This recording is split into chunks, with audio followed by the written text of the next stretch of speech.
Today on Locked On Phoenix Suns, we might have gotten our hopes up. The Suns give up a nice advantage in the first half, fall to the Minnesota Timberwolves. That sounds familiar. What happened in the second half? How upset should we really be? And more next.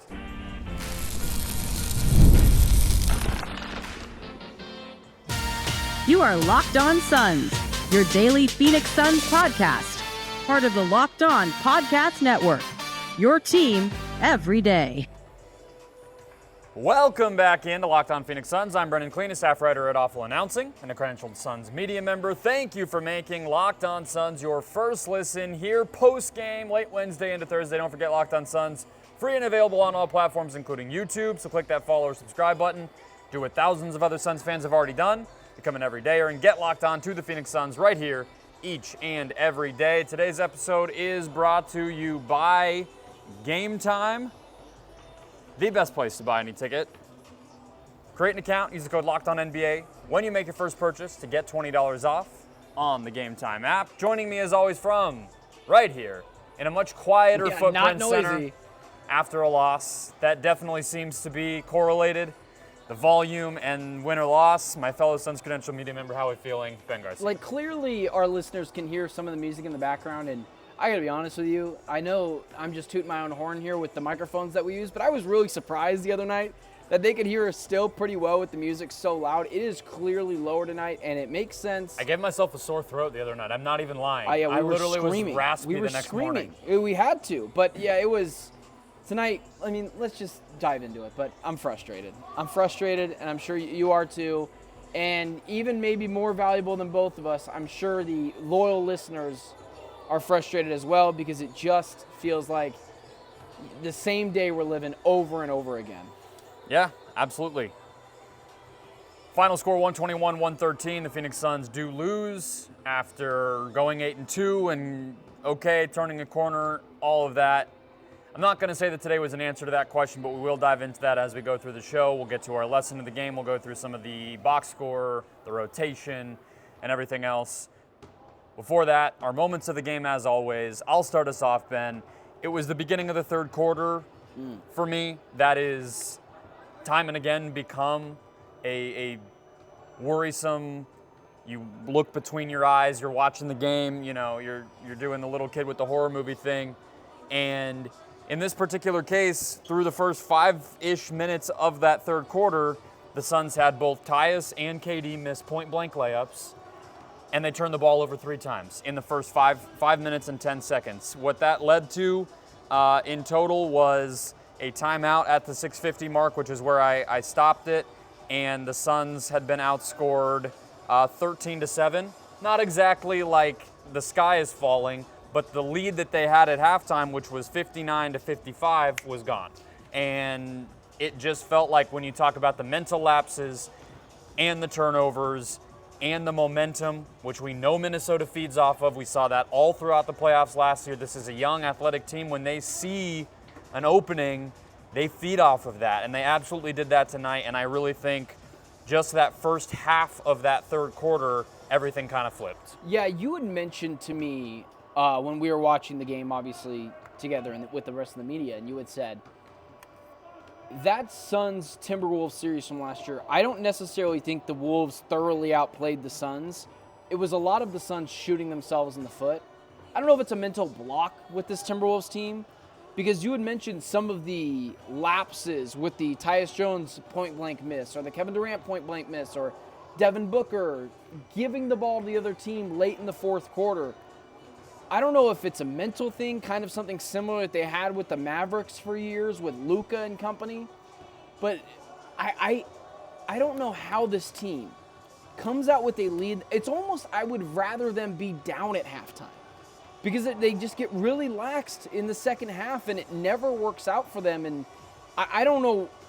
It was a joke before, but I don't know what this team is doing at halftime where they just get thoroughly throttled by teams. I mean, the Timberwolves went and beat them down and then stepped on their throat. So yeah, I mean, I guess the counterpoint to that is, like, I don't know if it's so much, like, I think we can make a lot out of the 8 minutes these guys spend sitting at their lockers and whatever might be said or thought about in those moments. I think, to me, when I think of like the halftime and what happens between the first and second half, to me, I'm always going to look at the opportunity for the other team to make adjustments, more so than did the Suns have the right mentality and things like that. I think that you give a team an opportunity to adjust, and when you talk about a mental block that the Suns might have against Minnesota or Dallas or any number of other teams, I would, again, even also flip that and say I think that it's more so that those teams have mental confidence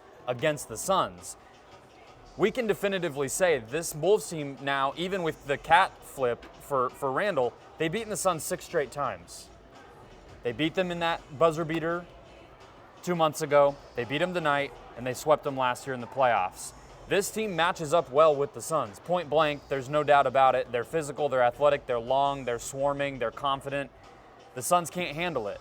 And I think the first half was the aberration, not the second half.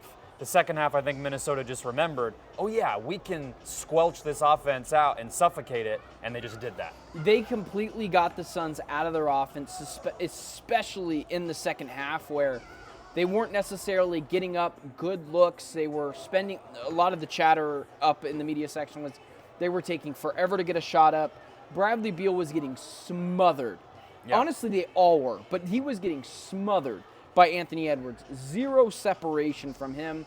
Kevin Durant, who had a really efficient and I thought a really productive game. I thought he was the best player on the court tonight, personally. And he was invisible in the fourth quarter because McDaniels is white on rice with him, and they are just swarming him, and the Suns have no answers. I have related it to the Suns get continuously punched in the mouth, and they don't know how to give up or how to get up and deliver their own blow. For me, really quickly, unless you had something to add. No, I was going to say, what was your moment? Yeah, so my moment of the game was fourth quarter, 10:02 mark. Nickeil Alexander-Walker hits another corner three. That would be his second of a third straight corner three in that spot. They go up 11 points, and I know you were kind of telling me because I was gathering my things. You're like, it's not over yet. In my opinion, that's where the game was lost.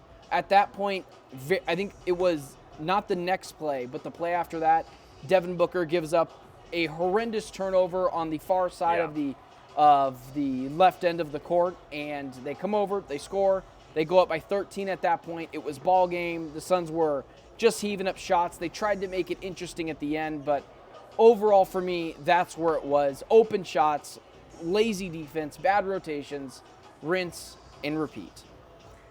These kids have WNBA balls down there. Yeah, the ones on Monday did too. The ones on Monday, and you know what's funny? All these teenagers come out here and shoot while we're recording. I guess we've never necessarily told people that. Yeah, that's what we're looking at in the distance. Sometimes it's like families of players, and okay, that's normal. But I don't know where all these children come from, and yet every night they just come shoot. And it's not like children of players because they're all like 20. Or I don't know if they're 20. 16. They're like 16. 14, whatever. It ranges, whatever. Anyway, that moment with a turnover, the turnover afterward was, I think, the emotional moment of the game. Yeah. Where Randall stole it and Ant had that massive dunk. He then had another dunk like a minute later that was equally big. But and even you had said at that point where you're like, inexcusable from Booker. It was one of the things that I remembered exactly from, and I was just like, that felt like last year. I just, why is it so easy for this team to give up? Because you don't have to. The game isn't over yet. But it feels like, again, it goes back to my point of when teams go downhill, the Suns cannot get anything going. They are supreme front runners, which is not a good place to be. Because in the playoffs, if they're even there, come April, it's a game of runs. You're going to have to stop a run. And we saw against the Timberwolves last year, they couldn't do that. And this year, it's not just Timberwolves, it's every team where they can't stop the bleeding like they did against the Clippers the other night, but they can't. Didn't again tonight. So I think you're absolutely right. My lesson of the game is going to be a question for you that I think instead of just do I regret being a Suns fan? Yes. That's your question, yes. Instead of just giving a big monologue, I want to ask you a question, and then we'll see what lesson we can maybe learn from how we each answer it. So we'll do that coming up next. First, today's show is brought to you by TurboTax. Where are we here? I don't know. TurboTax. I just know I should. I just got my freelance paperwork, which means that it is my least favorite time of year. But do you know what, Ben? I actually use TurboTax. Yeah, I do too. Not just because we're doing an ad, but I actually genuinely love TurboTax. So this one easy. is an easy one for me. This is a message from Intuit TurboTax. Taxes used to be waiting and wondering and worrying if you were going to get any money back, and then waiting, wondering, and worrying some more. Now Taxes is matching with a TurboTax expert who can do your taxes as soon as today. An expert who gives your taxes their undivided attention as they work on your return, while you get real-time updates on their progress so you can focus on your day. An expert who will find you every deduction possible, file every form, every investment, everything with 100% accuracy, all so you can get the most money back guaranteed. No waiting, no wondering, no worries. Now this is Taxes. Get an expert now at TurboTax.com. Only available with TurboTax Live Full Service. Real-time updates only in the iOS mobile app. See guarantee details at TurboTax.com/guarantees. All right, let's keep the show rolling. Don't forget to sign up for the Locked On Suns daily newsletter at LockedOnDaily.com. I checked it out, Ben. We are up to about 1,300 subscribers on the newsletter. Are you serious? However, I have something that I need to just. How many of those are yours? How many of those are yours? Oh, well, they don't count between the two of us. You got 200 accounts in there? Oh, that's what you mean? No. One is me, but I think only somewhere in the 100 to 200 range are actually our listeners. The other people have found it on the internet or through ads we put out and stuff like that. So we need you guys to do better. Please sign up for the Locked On Suns Daily Newsletter. It's absolutely free. You get caught up with the show. News, all the links to people like Dwayne Rankin's great work and everything will be right in there for you. Analysis from our staff on the writing team that we put together, fantasy advice, all that stuff. Free for you, supports us big time. You know what? We'll even pay you. If you send me a screenshot that you signed up, I will send you 1 penny. Okay. 1 penny. You're going to mail it? And then you're losing money on the stamp. And that is for the first 10 people. Okay, there you go. All right, my question, which will lead us to a lesson, I think. Yeah. Given what we saw the Suns struggle with against Minnesota last year, I mentioned 6 straight losses to this team now. The fact that we kind of mentioned Dallas as another good example of a team that defensively got a lot of confidence from playing this Suns team and mugging them and sort of imposing their will. How would it have looked for the Suns to beat this Wolves team? If I were to have asked you maybe yesterday, if we did a whole segment just previewing this game, before we saw a minute of action, what do you think the Suns should do to win against this team with all that known? What they should do is, first off, the Suns don't have an identity. They still don't. It's a very, for lack of a better term, random style of basketball. But what I think they have to do is, and I think this was an issue in the fourth quarter, is get the ball to your best players. I mean, when teams are going on a run, you have to stop the bleeding. I've used the analogy before of an ace in baseball, right? You lose 4 games in a row, your ace is there to stop the bleeding. You get down an 8-0 run, get the ball to Kevin Durant, run a play for him, see one just go in. And I think oftentimes, especially in the fourth quarter, the Phoenix Suns go away from guys that work, whether it's Kevin Durant standing in the corner, maybe he's got Jaden McDaniels on him, but to me, it's not a X's and O's, run more pick and roll, backside cuts, or whatever it is, right? I think for me, or take more threes. I think for me, it is too often in critical spots am I seeing Grayson Allen shoot a shot, or Tyus Jones, or Nick Richards miss a bunny. I just need to see Kevin Durant be more involved with this offense because I am getting sick and tired of in the fourth quarter watching him stand in the corner. I think ultimately it's not just against the Timberwolves. They have to find their style of basketball that they want to play because teams like the Mavericks a few years ago and like the Wolves have shown, and even the Clippers, have shown it is way too easy to rattle this team. They get out of a game plan very quickly. Yeah, I don't think it's rattled. I think that they have a defensive game plan that works. The book is out. That's how you guard the Suns. Smother them. When they run a pick and roll, you send 2 people to the ball. Yeah. You force them to give up the ball to the center. And most of the time that center is not going to be good enough to turn it to make a play, and they're going to either turn it over or whatever, or the Suns aren't even going to trust them. That's what we were seeing with Nurkic and Plumlee early in the season. Teams weren't even guarding that center anymore. That's why Nick Richards didn't play tonight much, because he can't make that play on the short roll at the same level. That's why Plumlee was in there, or why they were going small. God. And we've seen when both Book and KD have to initiate too much, they both have piled up turnovers. I'm not going to put blame on KD tonight because he was amazing with what he was given the opportunity to do. Book had 9 turnovers. I would imagine that's probably a season high. That's absolutely inexcusable and awful for the best perimeter creator on your team to do that. But we've also seen nights when KD struggles with the same exact thing for the same exact reason, because when he's running a pick and roll, they do the same thing. And so, like, I could easily, I agree with you, actually. I think that the randomness and that philosophy gets them out of a Devin Booker, Kevin Durant pick and roll, a Tyus Jones, Kevin Durant pick and roll, whatever it might be. Get a switch, get KD the ball. We saw Grayson turn it over, trying to set him up for a post up in the second half at one point, and KD got very frustrated. We saw Royce pass up a 3 to try to force it to those guys. Like, they did get out of their shell, but I guarantee you that if KD posted up anybody in that second half to try to stop the bleeding, what you just said happens too often of role players taking shots. It's probably what would have happened again, because they're going to double team KD when he gets the ball. And we've seen him make shots over that, but is that a sustainable thing for a whole fourth quarter to ask Kevin Durant to make shots over 2 guys over and over and over? What you're saying is you got to force be. them to rotate.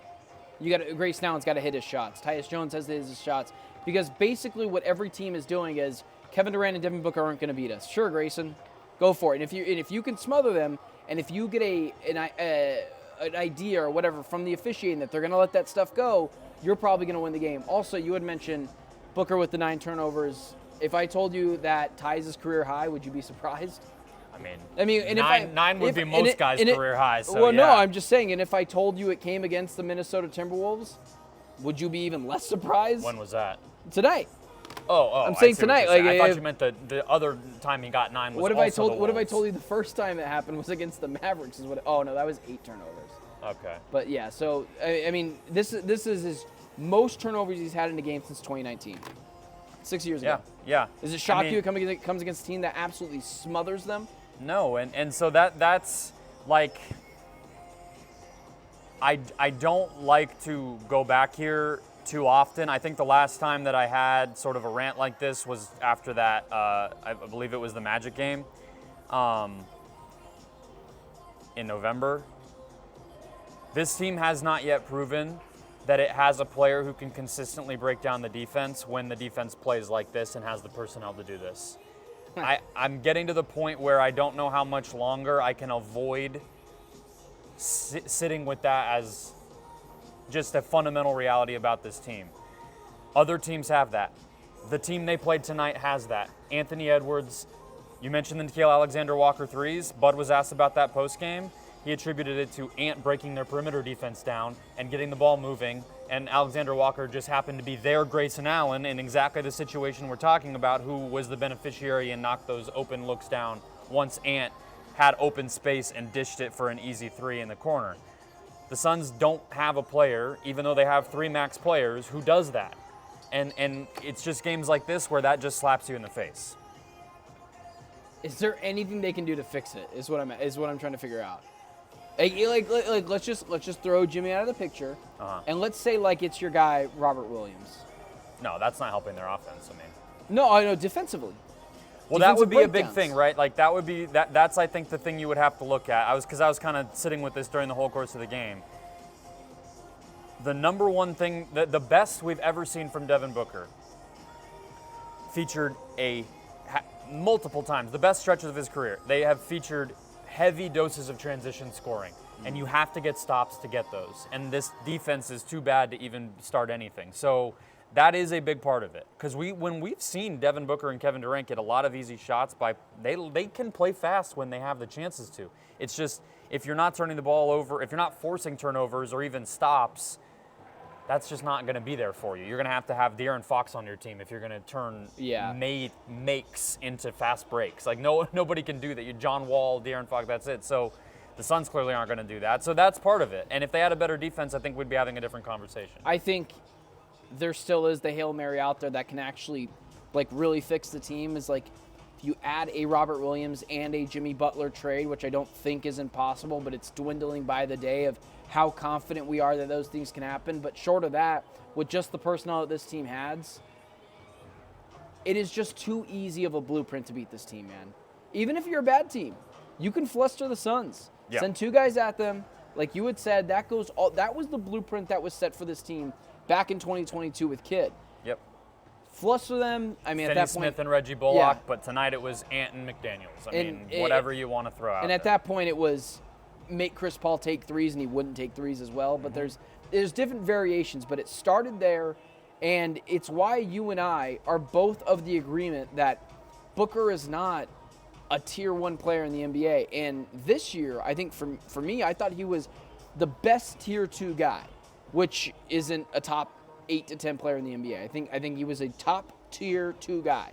And now even this year, I feel like that has come down a bit because of his defense and because of his lack of just taking over games like this. Like, I know he was really good against the Pistons, or I know he was really good against, I don't know, the Wizards.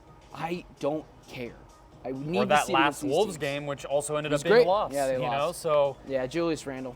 yeah, Yeah. I mean, I don't know. I try to save these rants, but that's how I'm feeling tonight, and it's almost 50 games into the season, so I don't think it's exactly It's an not changing. overreaction It's not to changing. say that, like, whether it was Chris Paul or now Kevin Durant, that has not changed, and the best teams have that. Can we just, and I know we're over here, but I asked you this question, and you're probably going to get upset with me for asking it on the show, but I think it's interesting. When people say, and I got in trouble for this over the summer, Devin Booker is better than Anthony Edwards, and you see games like tonight, I just don't see it. Yeah, I don't think he is. I mean, I'm sorry. I don't think that. You don't think that you didn't see Ant being better? No, I didn't see. No, Oh, I was the person saying Ant was better. Oh, I see what you're saying. I'm saying I just don't see. I get what you're saying. Sorry. Where there's this idea that, I mean, first off, Devin Booker's not even better than Donovan Mitchell this year. So, like, the shooting guard one thing isn't, yes, he's been better than Donovan in his career, but, like, this year and in the past for Anthony Edwards, like, I just don't see it.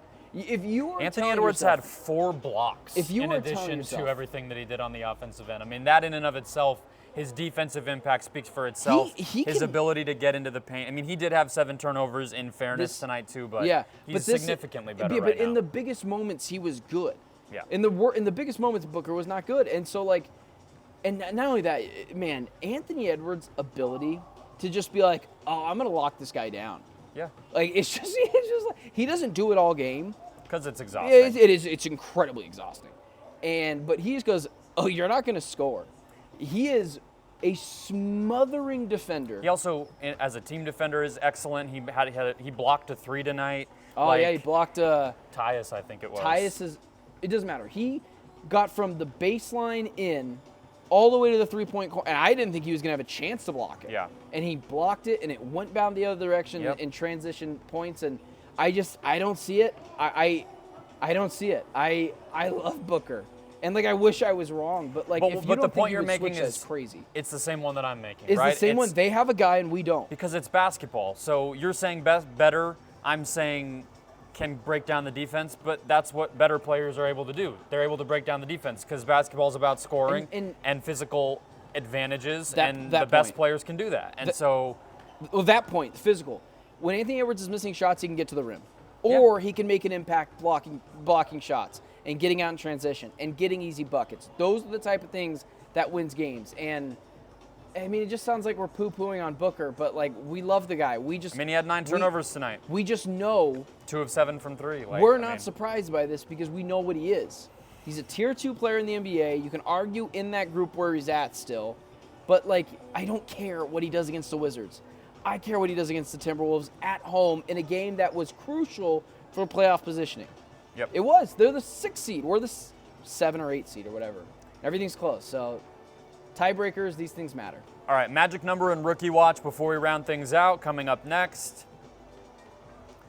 First, today's show is brought to you by Gametime, the best place to buy any ticket. It is finally Well, it's been that time of year. Now it's about to be 80 degrees again, but hey, for Phoenix, that's still beautiful.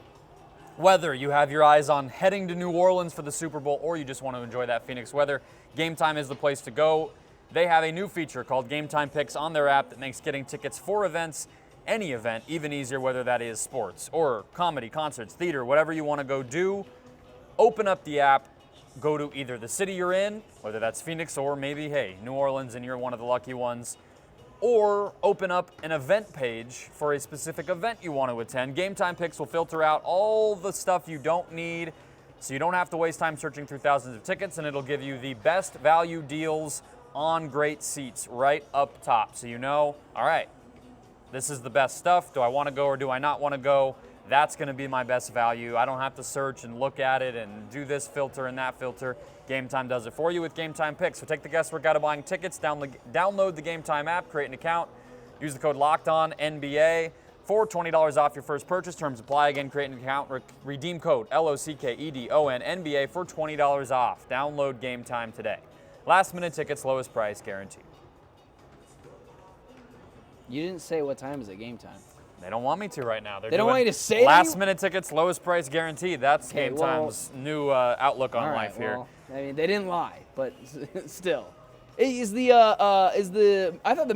thought the magic number of the night was Booker's 9 turnovers. So I'm curious to see what it was going to be after that. Yeah, that was one of those where I was kind of hoping it would come to me as we got to the, sometimes I go into these next segments, I'm not exactly sure. It's like Michael Scott. I start a sentence, I don't know where it's going to go. Part of it is what I think we do well is we are reacting. Like we're not planning. Well, we're planning, but it's very loose. It's like hitting bullet points. And like even me talking right now is giving Brendon more time to plan to look through a It really box score. definitely is. I do think personally that the outside of the 9 rebounds, and we haven't talked about this, Oso Ighodaro had no minutes tonight. Well, we'll do a rookie watch. That was the other thing we were going to do. Okay, so I think there's a few, and I think it's sort of like where the points came from. So in the first half, the Sun, and it's sort of just echoing the kind of points we were making about how these teams can score in tight spots versus can't. But the Suns had 30 points in the paint in the first half. In the competitive portion of the second half, they only had 14. So that number got cut in half. You also then look at threes, and what's one of the weird things about Minnesota last year is we were all screaming the Suns don't take enough threes, and yet Minnesota beat them by also not taking a lot of threes, and they did that again tonight. They took 3 fewer, but they made 1 more, and it's about the quality of the threes, and I think this is a Wolves team that runs very hot and cold, and so they get hot. They're going to put a flurry of them in. And then the last thing would be the fast break points. The turnovers were equal tonight, but yet Minnesota had 18 fast break points. The Suns only had 6. So that one's weird. I don't have a great answer. Why are you creating 16 turnovers but only getting 6 fast break points? I mean, maybe you just say, again, the Wolves have an awesome defense. They get back. They block off the transition defense better. I don't know. I'm not going to sit here and tell you I studied that in the 10 minutes before we recorded here. But, like, when you just kind of go down, it doesn't leave a lot of areas open. If you're getting 14 points in the paint and a half, you're not generating a lot of threes, you're not generating a lot of transition points. It's like, well, where are you supposed to score? One other number you had kind of left out because I don't think it's in the box scores, but 2, that would be 2 technical fouls for Chris Finch, who decided he just wanted to hit the showers early. That was interesting to see that happen, a team that was rattled. And just kind of going back to that as well, where Anthony Edwards calms him down, sends him to the locker room. And I don't even know why he did that because he already had 2 techs. Yeah. Sends him down, calms him, goes to the locker room. Booker misses the technical free throw shot. And they're down at that point. Suns have a chance to continue to build that lead. I really wish the Suns had that guy that can, okay, let's turn down the temperature and go after the other team. But to be fair, they are used to playing without him as the guy on the sideline because he tore his whatever all throughout against last the Suns. Playoffs. Yeah. Against the Suns. Something about Who this tore building, Conley fell into him. But someone fouled Conley into him. I forgot what it was. It was a bunch of kind of people fell. Conley was one who hit him. It's probably Schmerich Schmorden. I used to do a segment in this closeout called, or I did it periodically the Footprint Center report, just stuff I saw at the arena. So maybe tonight's a good night to do that. How about stuff I heard? Sure, but this case, I just wanted to say Alex Rodriguez was here tonight. What? I didn't see Alex Rodriguez. Yeah, he was sitting near Ishbia, and I saw him in the tunnel post-game. And I was sitting there, and like, in my head, if you had asked me before, there's a very small percentage of people. This is not a flex, it's just the reality. I've been in this industry for long enough. I don't get starstruck by a lot of people anymore. Me neither. I think the list is maybe the first time I saw LeBron because I was like very young. Yeah, I was. So when LeBron walked by this year, I was just like, oh my God. Yeah. That guy kind of do a double take. He's like magnifying. Like, but anyways. And then when I went to the NBA draft combine, there were many because it's closed off to the public. So it's just a free for all. People aren't really like private like they normally. So Pat Riley, I was like, oh my God, that's Pat Riley. I don't know why I didn't expect that one. I would have thought I would have been starstruck with A-Rod, but I wasn't. If I would have saw Emma Stone, I think it was last year when she was here, I would have been Did you get to meet her? You didn't go over and shake her hand? It's a conversation for a different time. I didn't find it appropriate, but maybe I should have. No. It is no shade at the people who did, Gerald. But yeah, exactly. It is, and we love Gerald, and Gerald's a big movie guy, so I'm not like. I'm a huge movie guy, and I know. love Emma Stone. She's I also love a Emma local, Stone. of course. That's why she's a Suns fan. So love Emma Stone. But, she is freaking awesome. I sort of gave her a wave and a nod, like as we were walking by, just to, we were all near her. She was with her husband and everything. You do this? No, I just, like a what's up type of thing. Hi, Emma. No, didn't say anything, just sort of, But But I didn't ask her for anything. I didn't do a picture. I didn't even go introduce. I'm like, you don't care who I am. No, Why do I need to introduce myself to you? What is that going to accomplish? So you can say you did it. So Emma Stone, you're right. It is.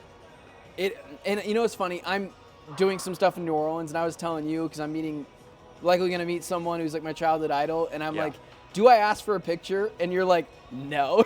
And I still might do it because you want to break that rule for a couple of people. But a ton of people in my life after the Emma Stone thing were like, you should have just done it. And yeah. I'm not even trying to pretend like I'm like superior to anybody. No. That's just No, you're not supposed to. My vibe in the moment is I was kind of like, one, she doesn't care. She was down there to meet the freaking celebrities who play basketball. Yeah. Not me. So what am I going to waste her time taking a picture while she's waiting to meet Book or whatever? But anyway, so she's so dope. I was not. Emma Stone's so dope. I was not starstruck with A-Rod. I just was like, oh, that's A-Rod. So I was in the tunnel when the players come out. I saw Anthony Edwards tonight, and I kind of had a very smaller size feeling for, like, when I saw LeBron. I was like, oh man, that guy's magnifying too. Yeah. Kind of not really do a double look, but kind of looked at him for longer, and I was like, that's kind of cool. And then went into the thing. My thing with Ant is always that I happened to go to back when I was like really, really covering the draft, the NBA draft. I went when Georgia came to ASU to see him. He sucked in that game, but he was like pudgy because he's a kid. Yeah. So that's always the thing with me is when I see him now, I'm like, he's like cut. Yeah, now. he's buff. Yeah. Yeah, he also, like, as soon as he came out of the tent on that side, he just let out like a million expletives.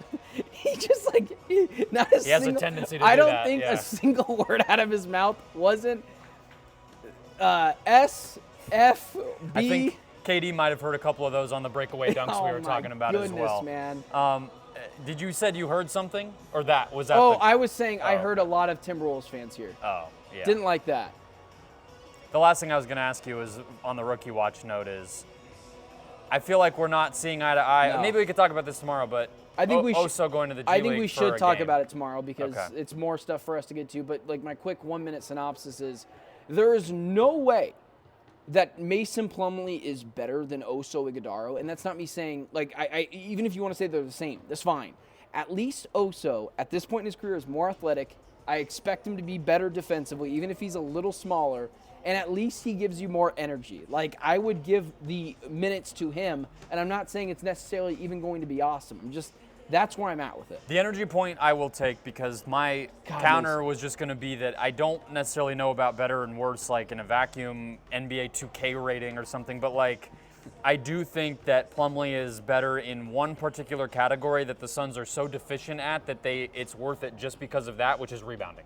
And so Plumlee is a significantly better rebounder, and that in and of itself makes me feel like I can understand the decision you're picking. It's the better of two evils sort of thing. But energy is also a thing the Suns are pretty deficient in and could use, and we saw Oso impact that. So I get it, but I also think we're at the point in the season, kind of like we saw with Vogel last year, where Bud's like, I'm just sticking with the rotation. That's fine. You know, it was like Bul's Like, just going to play last Oso's year. not This year, it's Plumlee's just going to play. Yeah, that's funny. Oso's, like, just to wrap it up, and I would love to talk about this more tomorrow, is Oso isn't saving the team. I just would rather the rookie develop here than in the G League. That's just where I'm at with it. I don't think his push shot's going to get any better with the G League, and I don't think he's going to develop a 30-foot jumper there either. Like, that's just where I'm at with let's it. pick it up tomorrow. Let's do it. That'll wrap us up. Hit follow or subscribe if you have not already. Become an everydayer. We got one more episode that we're already teasing for you to round out the week. We'll have potentially, I won't make any promises, maybe you'll get a Warriors recap episode if things go. If Kevin Durant scores 70, we'll give you one. You will be doing that alone if you're doing it. You will be doing that one alone. We'll be back next week, trade deadline week, to find the answer to the questions we've been asking ourselves for weeks now. They're turning the lights out on us. They're telling us it's They're over, telling you so to go home. it's over. Become an everydayer, guys. Enjoy your Thursday. We'll talk to you one last time tomorrow.